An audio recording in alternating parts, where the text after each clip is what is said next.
திராவிட முன்னேற்ற கழகம் இந்தியாவிலே தொடங்கப்பட்ட முதல் மாநில கட்சியாக 1949ஆம் ஆண்டிலே தொடங்கப்பட்டது. இன்று 75 ஆண்டுகள் கடந்திருக்கிறது. இந்த காலகட்டத்திலே பல தேர்தல்களில் வெற்றி பெற்று ஆட்சி நடத்தியிருக்கிறது. பல தேர்தல்களில் தோல்வியும் அடைந்திருக்கிறது. 1952ஆம் ஆண்டு நடைபெற்ற முதல் தேர்தலில் திமுக கழகம் போட்டியிடவே இல்லை. பிறகு 57 தான் தேர்தலில் போட்டியிட ஆரம்பித்தது.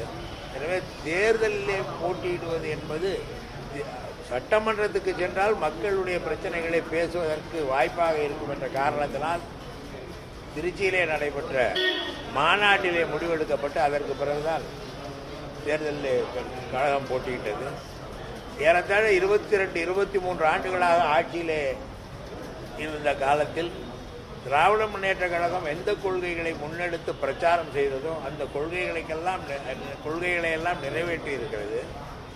பெண்களுக்கான ஒரு பொருளாதார பாதுகாப்பை, பொருளாதார பின்புலத்தை உருவாக்கியதிலே அவர்கள் இன்றைக்கு மிக சிறப்பாக செயல்பட்டு வருகிறார்கள். ஏறத்தாழ அரசு பணிகளிலே 30% பெண்களுக்கு இடஒதுக்கீடு, அதே போல் குடும்ப சொத்திலே பெண்களுக்கு பங்கு, அதே போல் பெண்களே கலந்து கொண்டு நடத்தும் மகளிர் சுய உதவிக் குழு போன்ற பல்வேறு திட்டங்களினால் பெண்களுக்கு ஒரு தற்சார்பு நிலை பெற்றிருக்கிறது.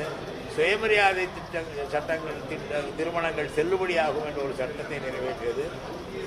சென்னை மாகாணத்துக்கு தமிழ்நாடு என்று பெயர் சூட்டியது போன்ற பல்வேறு வகையில் எதை நாங்கள் வாக்குறுதியாக மக்களிடம் அளித்தோமோ அவை அனைத்தையும் நிறைவேற்றியிருக்கிறோம். தொழில் வளர்ச்சியிலே தமிழ்நாடு மிகப்பெரிய முன்னேற்றத்தை அடைந்திருக்கிறது என்றால் அதற்கு திராவிட முன்னேற்ற கழக அரசு ஒரு மிகப்பெரிய காரணம். 1996 முதல் 2001 வரை தமிழ்நாட்டிலே ஒரு 4 பெரிய கார் நிறுவனங்கள் இங்கே கார் தொழிற்சாலைகளை அமைத்து அவர்கள் அதை சிறப்பாக செய்து வருகிறார்கள். இப்பொழுது கூட அப்பொழுது தொடங்கப்பட்ட ஃபோர்ட் தொழிற்சாலை அவர்கள் ஏதோ ஒரு காரணத்தினால் மூடிவிட்டு சென்றிருக்கிறார்கள். இப்போ மறுபடியும் தமிழ்நாட்டிலே அந்த தொழிற்சாலையை தொடர்ந்து நடத்துவோம் என்று சொல்லியிருக்கிறார்கள். அதே போல் பல இடங்களில் சிட்கோ தொழிற்பேட்டைகள் போன்றவற்றை உருவாக்கி ஆங்காங்கே தொழில் வளர்ச்சிக்கு பாடுபட்டிருக்கிறது. இன்றைக்கு ஐடி தொழிற்சாலையை பொறுத்தவரை சென்னையிலே டைடல் பார்க் தலைவர் கலைஞர் அவர்கள் முதலமைச்சராக இருந்த நேரத்தில் உருவான டைடல் பார்க் தான் இந்தியாவிலேயே தமிழ்நாட்டை தகவல் தொழில்நுட்பத்தில் முதல் மாநிலமாக மாற்றி இருக்கிறது. தொடர்ந்து இந்த பணிகள் நடைபெற்று வருகிறது.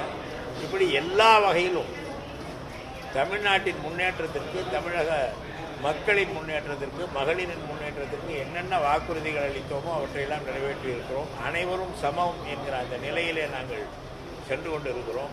தலைவர் கலைஞர் அவர்கள் அனைவரும் சமம் என்பதை உறுதி செய்வதற்காக மாவட்டங்கள் தோறும் சமத்துவபுரங்களை, தந்தை பெரியார் நினைவு சமத்துவபுரங்களை உருவாக்கி அங்கே அனைத்து சாதியினரும் குடியிருக்கும் வகையிலே திட்டங்களை எல்லாம் செய்து வந்தார். எனவே எதை சொன்னோமோ அதையெல்லாம் செய்திருக்கிறோம். பொருளாதார ரீதியான வளர்ச்சி, தனிநபர் உரிமை, ஆண் பெண் சமத்துவம், சாதியற்ற ஒரு சமுதாயம் என்ற எல்லா துறையிலும் மிகப்பெரிய திட்டங்களை நடைமுறைப்படுத்தி அதை புழக்கத்திற்கு கொண்டு வந்திருக்கிறது.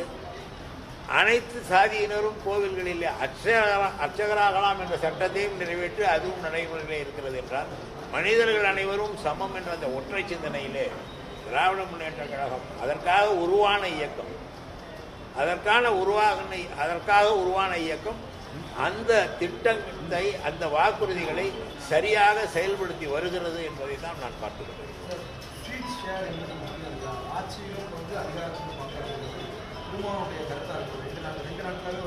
அது தலைமையோடு தேர்தல் நேரத்தில் பேசி முடிவெடுக்க வேண்டியது. இப்பொழுது அது குறித்து நாங்கள் பேசுவதற்கு ஒன்றுமில்லை. கடந்த வாரம் மதுரைக்கு மாநாடு அறிவிக்கிறாரு. அதுதான் சொல்றேன்.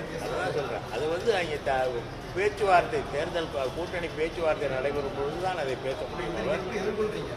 அவர் பேசட்டும். பொது வழியில் பேசுறதுக்கு நாங்கள் எப்படி பதில் சொல்ல முடியும்? எங்கள்கிட்ட பேசுனா நாங்கள் தலைவர்கள் பதில் சொல்லுவோம். மதுரைக்கு மாநாட்டில் திமுக வேண்டுமானால் கலந்து கொள்ளலாம் அப்படிங்கிறது தான் சொல்கிறேன். இது என்னன்னா அவர் பேசியிருக்கார் ஒன்று, அதை வச்சு நீங்கள் கேட்குறீங்க. ஆனால் சீட் ஷேருங்கிறது கூட்டணி கட்சிகள் அனைத்தும் அமர்ந்து பேசும்பொழுது சில முடிவுகள் எடுப்பார்கள். அதை தலைமை எடுக்கும், தேர்தல் நேரத்தில் எடுக்கும். இப்பொழுது அதற்கு பதில் சொல்லக்கூடிய எந்த முடிவையும் திமுக எடுக்கவில்லை. இந்த அமைச்சரவை மாற்றம் குறித்து முதலமைச்சர் பேசியிருக்காங்க. இந்த நேரத்தில் திருமாவளவன் அவர்கள் ஆட்சியிலும் பங்கு அதிகாரத்திலும் பங்கு ஒரு கோரிக்கை பேசியிருக்காங்க. இதுதான் சொல்கிறேன். அதை பற்றி இப்போ பேசுறதுக்கு வேலை கிடையாது. அடுத்த தேர்தலில் தான் பேசணும். போன தேர்தலில் அந்த மாதிரி ஒப்பந்தம் இல்லை. அடுத்த தேர்தலில் எல்லாம் வருதுன்னு பார்க்கணும்.